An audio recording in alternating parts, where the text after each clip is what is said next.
2019년 6월의 어느 날 딸이 의식을 잃었다는 한 통의 신고 전화가 경찰에 걸려옵니다. 20대였던 딸은 탈수와 화상으로 이미 사망한 상태였습니다. 경찰이 주목한 건 여성의 몸에 묻어있던 붉은색 물감이었습니다. 이 물감, 부적을 쓸 때 사용하는 물질이었습니다. 알고 보니 정신질환을 앓아온 딸은 퇴마사의 퇴마의식을 받다 목숨을 잃었던 겁니다. 사고는 딸의 병을 낫게 해주려는 아버지의 간절함에서 시작됐습니다. 다양한 치료를 받아도 도저히 차도를 보이지 않자 지푸라기라도 잡고자 하는 마음에 퇴마의식에 동의한 겁니다. 이 간절함 어느 정도 공감 갑니다. 취업이 되지 않거나 아이가 생기지 않거나 또는 가족 중 누군가 이유 없이 아플 때 이런 다양한 상황에서 우리는 절대적인 무언가를 간절히 찾곤 하니까요. 그 간절함에 수억의 돈을 쓰는 경우도 있습니다. 하지만 간절함만으로 상황은 쉬이 나아지지 않습니다. 때문에 이런 일들 소송전으로 번지는 경우도 있다고 하는데요. 무언가를 바라며 종교 행위에 지불한 돈, 과연 되돌려받을 수 있을까요? 오늘 사건 엑스파일에선 우리의 간절한 마음을 이용한 범죄에 대해 알아봅니다. 자, 뭐 운세다, 주술, 퇴마, 지금 얘기한 퇴마 이런 거 다 비과학적인 어떤 사실에 기초한 그런 내용들이죠. 그런 걸 좀 전제로 하는데, 자, 제가 오늘 시작 전에 이 관련 내용을 좀 학습하는 차원에서 이것저것 좀 찾아보다 보니까 우리 백성문 변호사님, 네. 예, 네. 아니 어떤 그 약간 사주를 보는 분이 개인 블로그를 운영하는 것 같은데 네. 사모님, 네, 김선영 네. YTN 아나운서 7살 차이 커플 사주 궁합 이런 걸 누가 적어놨더라고요. 제가 한 세 건쯤 봤습니다. 세네 건 진짜요? 정도 봤는데 근데 이제 제가 이 자리를 빌어서 말씀을 드리면 제가 정확하게 태어난 시나 이런 거는 모르는 상태에서 지금 모르겠죠. 애쓰신 거잖아요. 네. 그래서 좀 정확하진 않더라고요. 아, 진짜요? 그러니까 일단 정확하지 않다는 의미가 저하고 와이프하고 태어난 시까지 정확해야 이제 얼추 그게 나온다는데 그래서 너무 감사는 드리는데요.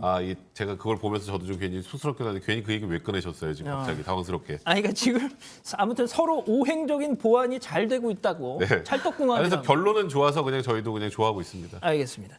자, 그런데 공 기자 지금 우리가 하려는 얘기가 이렇게 그렇게 긍정적인 얘기는 아니잖아요. 예, 맞습니다. 진짜 일단 이 사건만 좀 놓고 보면 퇴마라는 게 말 그대로 악귀를 쫓는다 이런 거 그쵸. 아닙니까? 이걸 하다가 무슨 사건이 벌어졌다는 거잖아요. 예, 맞습니다. 먼저 이 피해 여성은 그 당시에 20대였는데 이 여성이 굉장히 오랜 기간 우울증을 앓아왔던 상황이라고 합니다. 그러니까 아버지의 마음이 얼마나 안타까웠겠어요. 그래서 아버지가 온갖 방도를 다 찾다가 우연히 이도사라고 불리는 퇴마사를 알게 됩니다. 그래서 이 퇴마사가 이 본인의 딸의 우울증이나 정신질환이 뱀 귀신이 들려서다 이렇게 진단을 내렸던 겁니다. 그래서 이 아버지는 이 퇴마사와 함께 딸의 퇴마의식을 진행하는데 이 과정이 참으로 잔혹했습니다. 딸의 손발을 묶고 옷가지를 태운 뒤 그 연기를 마시게 했고 이 과정에서 당연히 딸이 화상을 입었겠죠. 그런데 이 화상을 치료해주진 않고 이 상처 부위에 저 부적이 우리 노란 종이에 빨간색으로 쓰잖아요. 맞아요. 그 빨간색 물질을 화상을 입은 상처 부위에 바르는 등 이러한 행위도 했고 또 귀신에게 밥이랑 물을 줘서는 안 된다라면서 저 딸을 그냥 굶기기까지 했다고 합니다. 결국 딸은 화상과 탈진, 탈수 등으로 이제 사망에 이르게 되었는데 저 이도사 당연히 이제 가혹행위 등으로 재판에 넘겨졌는데 법정에서 반성은 한다면서도 나는 딸에게 가혹행위를 한 게 아니다. 나는 퇴마 의식을 했을 뿐이다. 이렇게 본인의 행동을 반성하지는 않았다고 합니다. 자, 이 기자. 화상을 입었고 또 밥도 안 줬어요. 그래서 탈수 증세까지 났다는 건데 이거는 진짜 딱 봐도 학대잖아요. 고문인 것 같고. 자, 그럼 법원의 판단은 어땠으며 무엇보다 저는 또 이해가 안 가는 것이 진짜 딸을 그 의식을 치르도록 이렇게 등을 떠밀었던 그 아버지의 입장은 또 뭔지 궁금해요. 네, 일단 법원 역시 이런 행위 자체를 그리고 죄가 유죄로 판단을 했습니다. 그래서 이 이도사 같은 경우에는 징역 5년을 선고했고요. 이 재판부는 이 피해자의 정신질환을 치료할 수 없음에도 비합리적인 방법으로 퇴마의식을 하다가 피해자가 고통스럽게 생을 마감했다고 인정을 했습니다. 그래서 치료 행위라고 볼 수 없는 퇴마의식으로 이 상해를 가하고 사망에 이르게 해서 죄질이 좋지 않다 이렇게 판결 이유를 밝혔고요. 이 아버지 같은 경우에도 마찬가지로 유죄가 인정이 됐습니다. 다만 이제 실형은 피했는데요.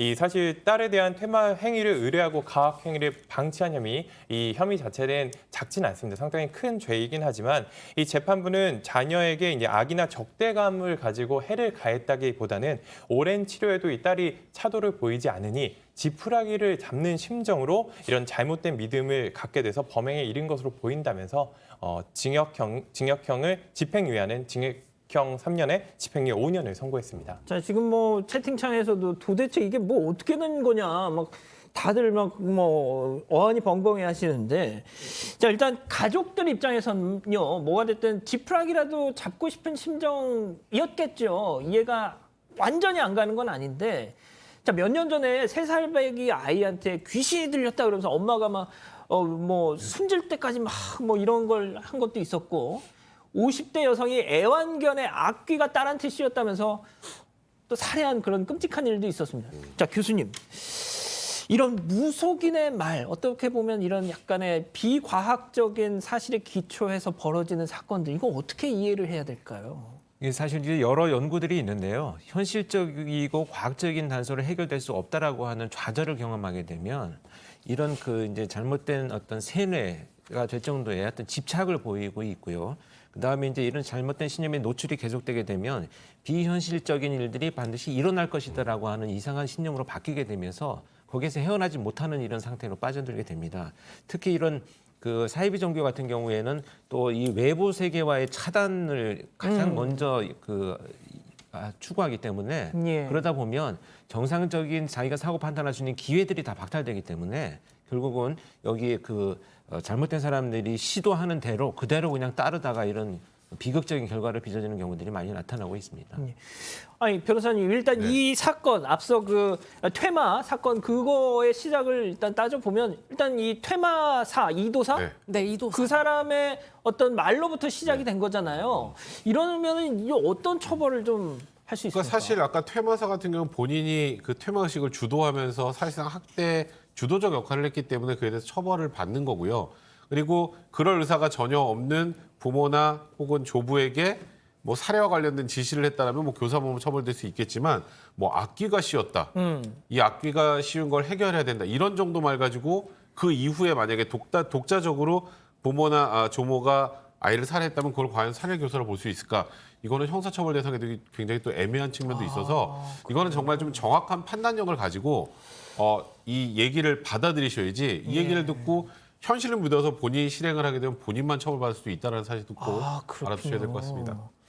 자, 이 뭐 이런 운세 뭐 이런 걸 둘러싼 이게 사기냐 아니냐, 법원까지 가는 경우가 많다는 거잖아요. 예, 맞습니다. 이런 점집 같은 걸 방문해서 우리가 돈을 내잖아요. 이 돈 때문에 이제 재판까지 가는 경우도 많다고 하는데, 예를 들어 어떠한 여성도 본인의 남편의 사업이 너무 안 풀려가지고 한 점집을 찾아갔다고 합니다. 아하. 그러자 그 무속인이 이제 과거 뱃속에서 잃었던 이 쌍둥이 아이의 혼을 달래주지 않으면 계속 남편의 사업이 풀리지 않을 거다, 이렇게 얘기를 하고 일명 씻김굿을 제안을 했는데, 씻김굿이 무려 2011년부터 한 4년 동안 133차례나 이루어졌습니다. 이 굿에 든 돈만 5억 6천만 원이라고 해서 이 여성이 결국은 저 무속인을 사기로 이제 고소를 해서 검찰로 갔었었는데요. 검찰이 주목한 점도 이 두 가지로 볼 수 있습니다. 먼저 굿을 100번 넘게 한 게 검찰이 보기에도 약간은 비정상적이어 보였던 것 같습니다. 보통 씻긴 굿이 한 번에서 한 3번까지 하면 많다고 해요. 하지만 그래요? 이곳은 한 달에 최소 3번을 했고 한 4년 동안 무려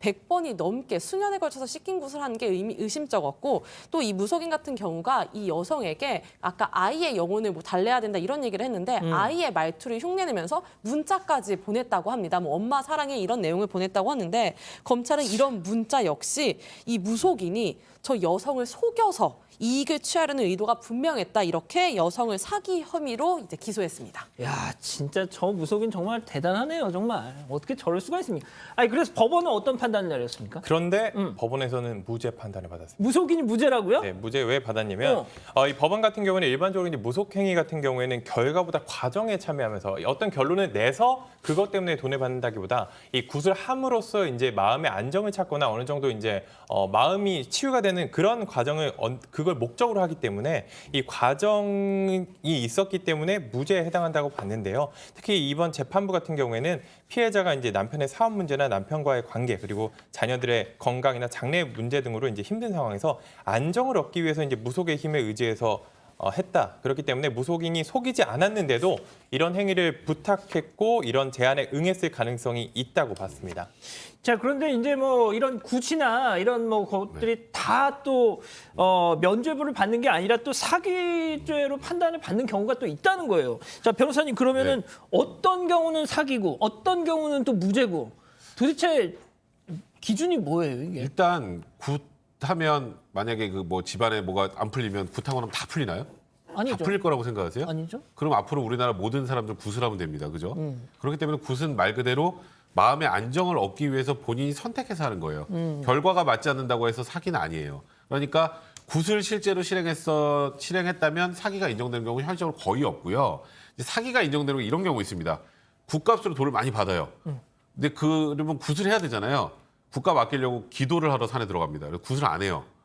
그럼 굿값을 아꼈죠. 굿을 한다 그러고 하지 않은 경우에는 사기가 인정되지만 굿을 한다고 해서 돈을 받고 다소 굿을 여러 번 했다고 하더라도 그걸로 사기가 되는 경우 그렇게 흔치 않습니다. 그러니까 이 우리 토정 비결 보고 뭐 그다음에 뭐 아침 저 무슨 본인의 오늘의 사주 보고 운세. 하잖아요. 그거 다 맞을 거라고 생각하세요? 그거 보면 아 이거 나 앞으로 좋겠네 올해 괜찮겠네 이 생각으로 하는 거잖아요. 그러니까 그거 안 맞는 게 사기면 우리나라 관련된 모든 점이나 이런 거 다 사기예요. 그러니까 이거는 뭐 말 그대로 논리나 과학으로 생각하는 게 아니라 그냥 우리 토속적인 신앙이나 이런 걸 기초로 판단하는 거니까 본인이 잘 판단하셔서 굿도 하셔야 됩니다. 야, 근데 그 말씀대로라면 무속인들한테 너무 유리한 환경인 것 같은데 말이죠. 그러니까 저희가 선택을 잘해야죠. 선택은 저희 몫입니다. 그렇군요. 자, 근데 교수님 진짜 21세기가 벌써 21년이 지난 이때 아직도 이 뭐 자세히 제가 통계까지는 모르겠습니다만 이 시장은 계속 커질 거라고 생각을 하거든요.